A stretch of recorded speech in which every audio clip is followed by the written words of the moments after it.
All right. Get ready to dive into a world of, I guess, luxury and innovation. Mm-hmm. We're talking about Royal Caribbean's brand new ship, Okay. the Star of the Seas. You sent over a ton of information on this one. Right. Press releases, articles, blog posts. Lots of buzz. Yeah, you're clearly interested. What is it about this ship? Well, it's the second in Royal Caribbean's Icon class, Okay. following up on the Icon of the Seas, which was incredibly popular. Right. And I think people are really interested to see if this one's going to live up to all the hype. Yeah, makes sense. Well, let's start with the basics. Okay. This thing is huge GE.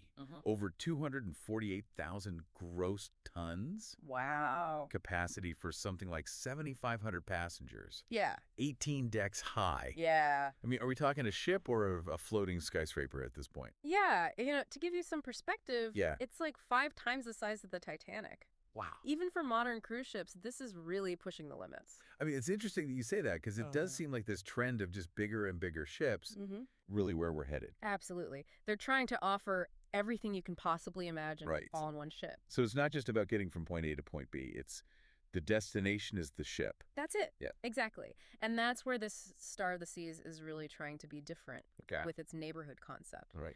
They have 8 distinct areas, and each one has its own vibe Oh, interesting. and its own attractions and things to do. Okay. Well, let's pick a couple of these neighborhoods to explore. Sir? What really jumps out at you as unique? Well, 2 that really stand out to me. Okay. First, there's the Aquadome. Okay. Picture this. Right. During the day, it's relaxed. Pools and ocean views.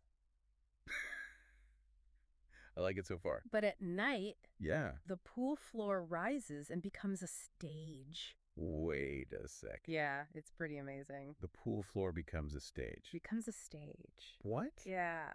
I mean, it seems like they're really trying to outdo each other Right. with these over-the-top features. Oh, absolutely. It's an arms race. Yeah. And then you have, on the complete opposite end of the spectrum, Okay. you have Thrill Island. Okay. So we're talking the biggest water park at sea. Right. 6 different slides, a rope course. They even have something called the Skywalk.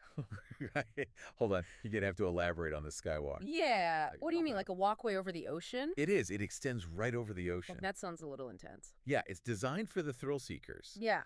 But they say they haven't skimped on the safety. Okay. You're harnessed in. It's engineered to withstand all kinds of weather. Well, that's good. But it's designed to give you that feeling of walking on air. Right. With nothing below you but the ocean. Okay. Color me intrigued, but Yeah. I have to work my way up to that one. Yeah. I think. Now, I know there are other neighborhoods that focus on, Right. more of the chill vibe and family fun. Exactly. But what I'm really interested in are the cabins. They're advertising something like 2,800 cabins in 49 different categories. Wow. Is this just marketing hype, or are there some genuinely innovative rooms? Oh, no, there are some that really stand out. Okay. Take the ultimate family townhouse. Yeah. 3 levels. They have a private cinema, karaoke, Oh, wow. and wait for it, What? an in-suite slide. Come on.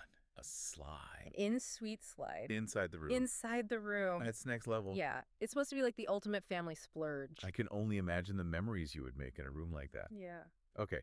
So what about for those of us not traveling with a whole entourage? Right. Anything else that stands out? Well, they also have these infinite balcony staterooms. Okay. The entire window wall basically transforms into a balcony. Wow. And the touch of a button. Okay, that's pretty slick. Yeah. More space, and then you have those incredible ocean views. Exactly. I'm sensing a theme here. Yeah, Bigger, bolder, more over the top. absolutely. And it applies to the dining as well. Yep. Over 40 different dining options. Wow.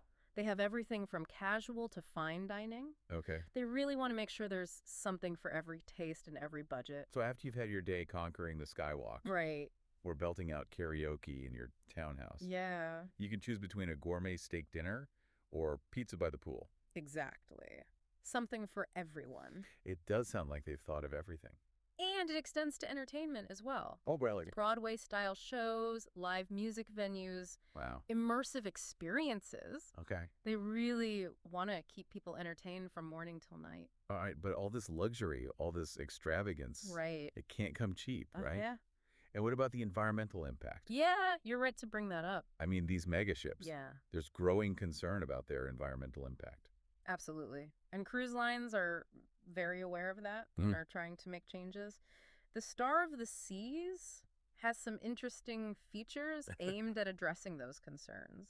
Like, or are we talking solar panels and wind turbines on the top deck? Not quite. Okay. But they are making some significant steps. For instance, Yeah. it's going to be powered by liquefied natural gas. LNG. Yeah. But isn't that still a fossil fuel? It is, but it's the cleanest burning marine fuel available right now. And compared to the traditional heavy fuel oil that's been used, it significantly reduces emissions. Okay, so a step in the right direction. Yeah. Anything else they're doing? Yeah, absolutely. They're also incorporating fuel cell technology. Okay. Think of it as a way to generate electricity from fuel. Yeah. But much more efficiently. So less pollution and more bang for their buck. Exactly. Win-win. It is. But even with these innovations, can a ship this massive truly be considered sustainable? That's a really good question. I guess that's something we'll have to keep exploring. Yeah. As we learn more about this ship. For sure. All right, so we've covered the size, the neighborhoods, the cabins, the dining. Lots to cover. I mean, I'm already feeling like I need a vacation just to process all this. Yeah. Okay. So we've got the entertainment.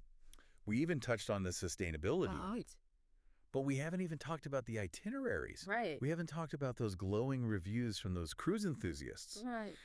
And I'm really curious to know how this ship stacks up against those other highly anticipated vessels launching in 2025. Definitely a conversation for another time. I think so. Yeah. Let's take a moment, digest all this information about the Star of the Seas.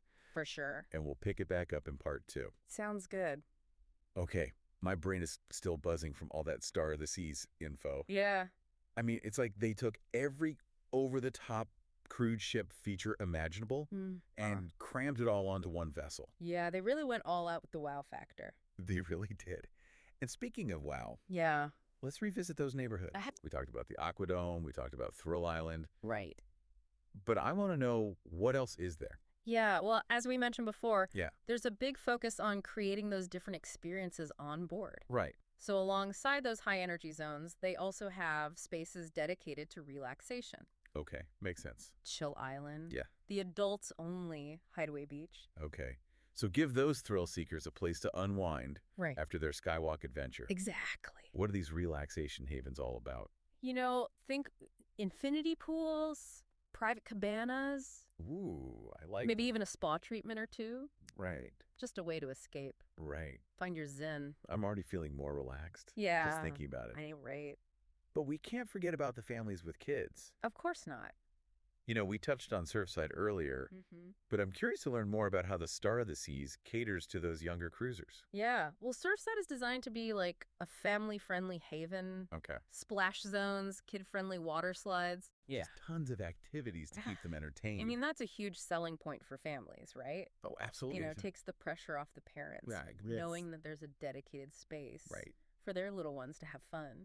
Yeah, and it frees up the adults. That's what I was saying. Can maybe sneak off to Chill Island. Exactly. For a little peace and quiet. A little me time. Okay, and then of course you have the Royal Promenade. Yeah. Which is kind of a staple on most Royal Caribbean ships, right? It is. It's essentially a grand boulevard that runs the length of the ship. Right. Lined with shops, restaurants, bars. So it's like the floating city center. Yeah, kind of. It's designed to be that vibrant hub of activity where you can shop, dine, grab a drink, just soak up the energy of the ship. And if you need a break from all that hustle and bustle, I hear there's even a park on board. That's right. Central Park. Yeah. Central Park. It's this open-air garden. I mean, come on. Right in the middle of the ship. A park on a cruise ship. You know. That's not something I ever expected. It's supposed to be this tranquil oasis. I mean, it really does sound like they're trying to offer something for everyone. That's the goal. Yeah. And they haven't forgotten about those guests who want a little something extra. Okay. You know, we mentioned the Sweet Neighborhood earlier. Yeah. This is an exclusive enclave that's reserved for guests staying in those top-tier suites. Okay. So we're talking like private lounges. Right. Maybe a dedicated concierge. Exactly. They have their own private restaurant. Wow.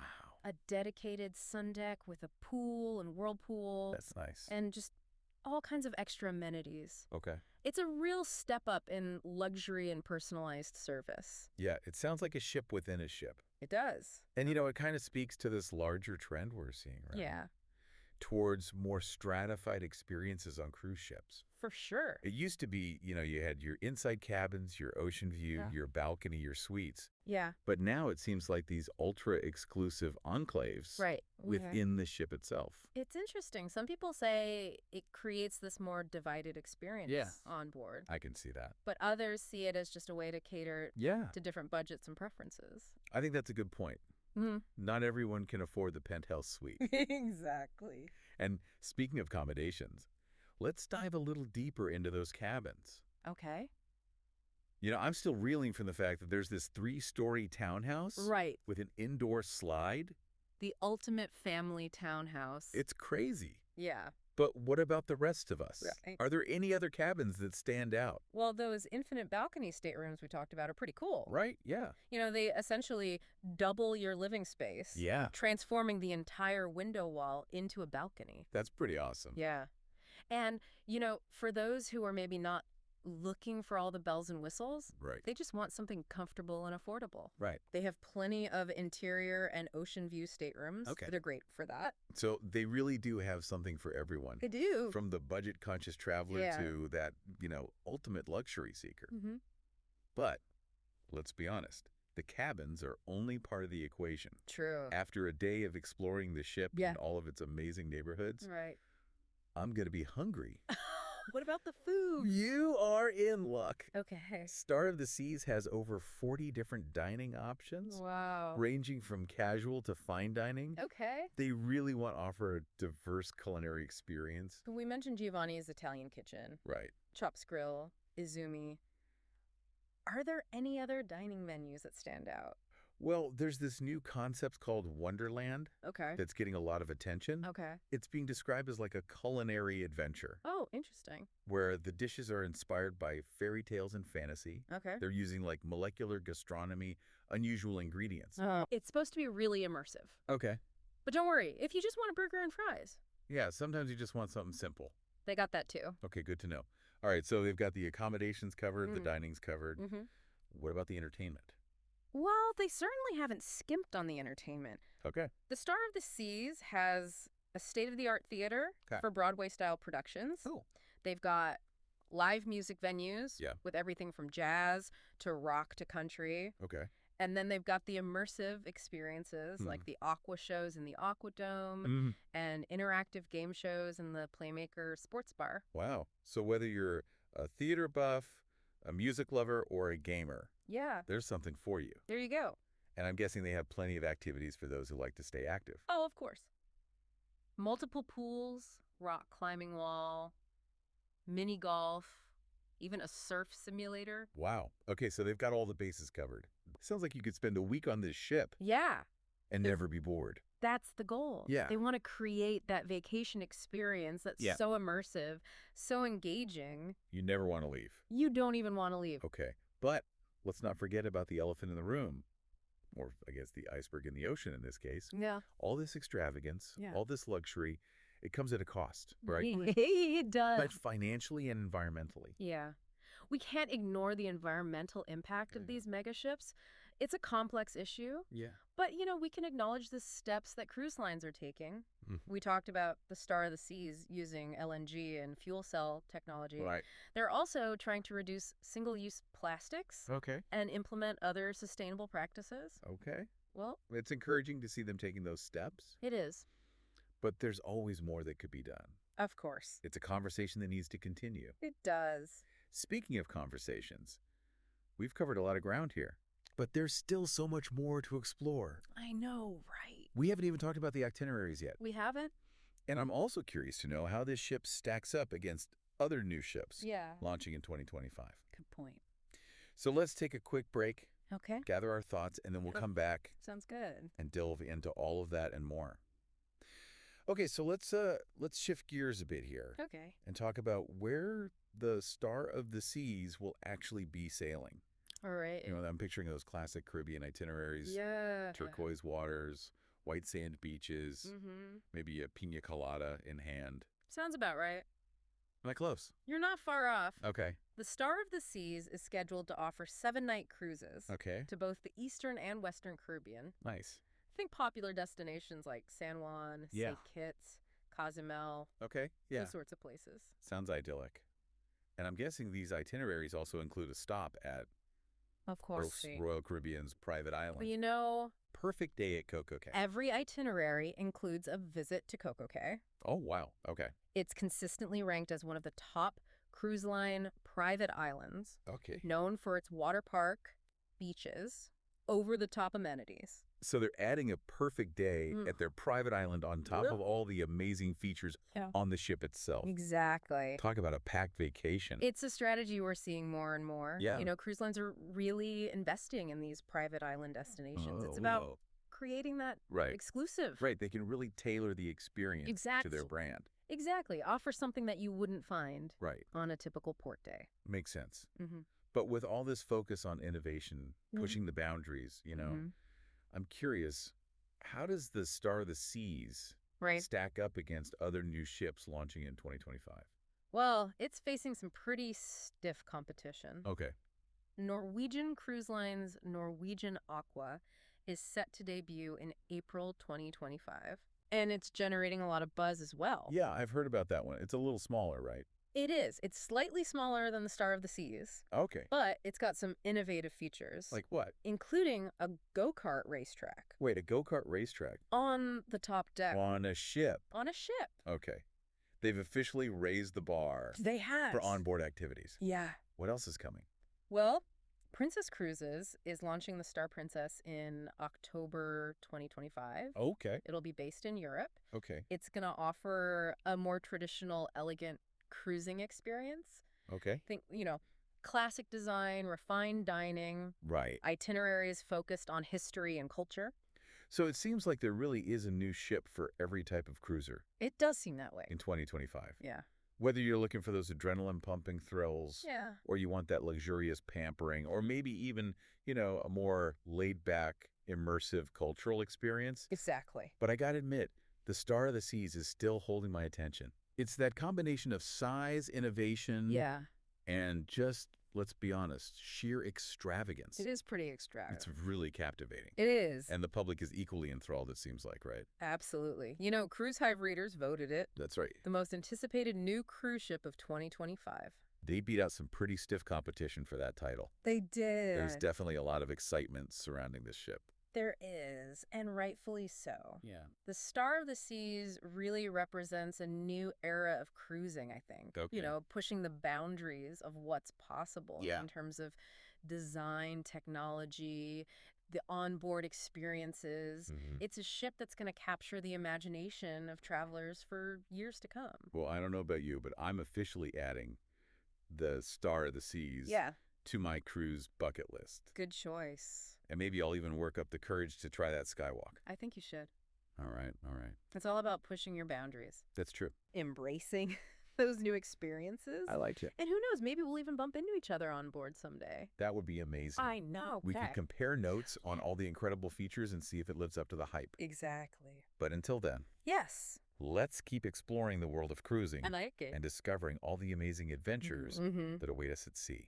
Sounds good to me. And there you have it, folks. Our deep dive into the Star of the Seas. Wow. We've covered everything from the innovative neighborhoods and those luxurious accommodations to the eco-friendly initiatives and exciting itineraries. I did. We even explored how this ship fits into the larger landscape of new ships. For sure. Launching in 2025. And it's clear that Royal Caribbean is pushing the boundaries of what's possible at sea, creating a vacation experience that is bigger, bolder, more extravagant than ever before. And as we've discussed, these megaships raise some important questions about the future of cruising. Are they sustainable? Right. Do they create this, you know, divided experience on board? Or do they represent a natural evolution of the industry? It's a good question. Catering to the evolving desires of today's travelers. Those are questions that each cruiser will have to answer for themselves. Yeah, I think so. But one thing's for sure. The Star of the Seas is a ship that's going to spark debate, ignite imaginations, for sure, and create unforgettable memories for those who sail aboard her. I think so. So, as you continue to explore the world of cruising, yeah, we encourage you to ask those tough questions. weigh the pros and cons, Absolutely. and ultimately choose the cruise experience that's right for you. That's it. And with that, we'll leave you to ponder the possibilities. Okay. Until next time, happy cruising.